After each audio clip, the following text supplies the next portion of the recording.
জা আল হক ওয়া জাহাকাল বাতিল ইন্নাল বাতিলা কানা জাহুকা। বাংলাদেশ জামাত ইসলামী জলঢাকা উপজেলার আজকের এই মহাসমাবেশের সম্মানিত সভাপতি, সম্মানিত প্রধান অতিথি, সম্মানিত বিশেষ অতিথিবৃন্দ, সম্মানিত আমন্ত্রিত অতিথিবৃন্দ, সম্মানিত জলঢাকাবাসী, সাংবাদিক বন্ধুগণ, প্রশাসনিক দপ্তরের সম্মানিত সদস্যবৃন্দ, সম্মানিত জলঢাকাবাসী, সুধীবৃন্দ, সবাইকে আন্তরিক মোবারকবাদ জানাই। আমরা আজকে এই বিশাল মহাসমাবেশ, মহাসমুদ্র এটা প্রমাণ করে আগামী দিন গোটা দেশের মানুষ জামাত ইসলামের দিকেই তাকিয়ে আছে, ঠিক কিনা বলেন? স্বাধীনতার 53 বছরে আমরা আওয়ামী লীগের শাসন দেখেছি, আমরা বিএনপির শাসন দেখেছি, জাতীয় পার্টির শাসন দেখেছি। সোনার বাংলাদেশ উপহার দিতে চাইলেও তারা সোনার বাংলাদেশ উপহার দিতে পারে নাই, ঠিক কিনা বলেন? যে সংবিধানের মাধ্যমে তারা সোনার বাংলাদেশ গড়তে চেয়েছিল, সেই সংবিধান বাংলাদেশে লুটপাটের রাজত্ব কায়েম করেছে, স্বৈরতন্ত্রের রাজত্ব কায়েম করেছে, সাম্রাজ্যবাদীর রাজত্ব কায়েম করেছে, ঠিক কিনা বলেন?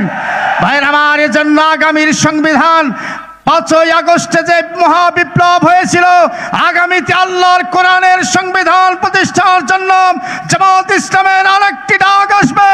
সেই ডাকে সারা দেশে আল্লাহর সংবিধান প্রতিষ্ঠার জন্য আমাদেরকে কাঁধে কাঁধ মিলিয়ে সীসা ডালা প্রাচীরের মতো কাজ করতে হবে। সংগ্রামী ভাইরা, সেই লক্ষ্যে আগামী জাতীয় সংসদ নির্বাচনে জামাত ইসলামকে গোটা দেশে বিজয়ের জন্য আমাদের চেষ্টা করতে হবে।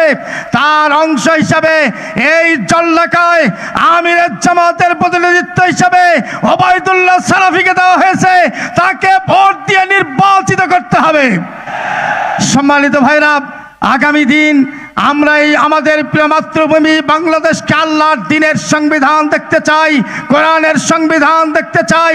গোটা দেশ আজকে জামাত ইসলামের শাসন ক্ষমতা দেখতে চায়, ঠিক কিনা বলেন? জামাত ইসলামী একমাত্র পারে দেশের আমূল নিয়মের নীতির পরিবর্তন করতে, জুলুম এবং শোষণের অবসান ঘটাতে, ভারতের সাম্রাজ্যবাদীকে পতন ঘটানোর জন্য আগামী দিনের জনতা জামাত ইসলামের দিকে তাকিয়ে আছে। এজন্য আগামী দিনে আমাদেরকে আবার আমাদের প্রিয় মাতৃভূমি বাংলাদেশে জামাত ইসলামের দুর্গ গড়ে তুলতে হবে। প্রত্যেকটি কর্মীর ঘরে ঘরে, গ্রামে গঞ্জে, শহরে, নগরে, বন্দরে ইসলামী আন্দোলনের দুর্গ আমাদেরকে গড়ে তুলতে হবে। আর যেন কেউ ভোট ডাকাতি করতে না পারে, ভোটের স্বৈরাচারী করতে না পারে, বিনা ভোটে যেন বিজয়ী হতে না পারে, এজন্য আমাদেরকে অতন্ত্র প্রহরীর মতো কাজ